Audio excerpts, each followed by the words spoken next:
Hi, this is Dean with Maxi-Lift. I'd like to talk to you today about being good to your elevator buckets. If you look at this bucket here, it's an HD Max Maxi-Lift bucket. This had a tough life. The bucket elevator it was in, the leg belt dropped, meaning that the head pulley spun, the leg belt burned through, and the buckets all came down. Many of them were damaged and destroyed. You'd like to see your HD Max buckets look like this. This one's new, and they could last and look like this for a long time because they're made to last for a long time. But some of that starts with taking care of your bucket elevator in the first place. So why am I in my garage next to my truck looking at a tire? Well, because I want to talk to you about traction. This tire here could be thought of like the head pulley on your bucket elevator. If you'll notice, this tire has good traction. It'd go through mud, snow, rain, whatever the case might be, and get me going through pretty well.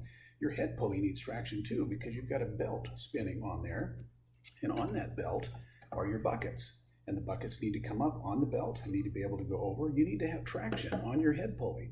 If you don't have traction, then you could spin the belt on the head pulley and burn it through, causing much damage. So how are we going to make sure we have traction? Well, let's look at this. This is slide lag. Here's the traction you would see on slide lag. This one happens to be pre-made, pre-bent already for a 6-inch diameter pulley.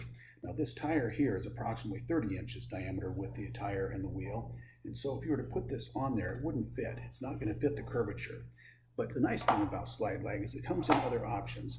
You'll notice this one here has the pre-cut slots in it where it could be bent whatever size you want. I've taken the opportunity on this one to bend it slightly so that it would fit pretty well on a 30-inch diameter pulley. Now how are we going to get the slide lag to stay though? Because it's just sitting right there. You can't stay there. We call it slide lag because these retainers are going to be pre-welded already on your pulley. So when you go in there to check your lagging, you're going to see that you have these slats in there. You can run your slide lag in to hold it into place and pull it out. But normally you don't have to pull it out to inspect it. There's an inspection door underneath that you can look up underneath there. But why don't people check their slide lagging very often? Well, it's because it's way up there on the top of the bucket elevator. It's either going to be a couple-minute ride in a man lift or a 15-minute crawl on the ladder. So it's not easy. But if you don't have good traction, it's going to be the same thing as if your tires were bald. That head pulley is going to spin when the motor starts up, and your belt is going to suffer damage. When the belt suffers damage, it could burn through, and it could fall down, of course, causing damage like this to all of your buckets and causing a real mess. So we hope that you'll take a look at your bucket elevators, check the slide lag, make sure they're in good condition, and be good to your elevator buckets. This is Dean with Maxi-Lift. Thanks for listening.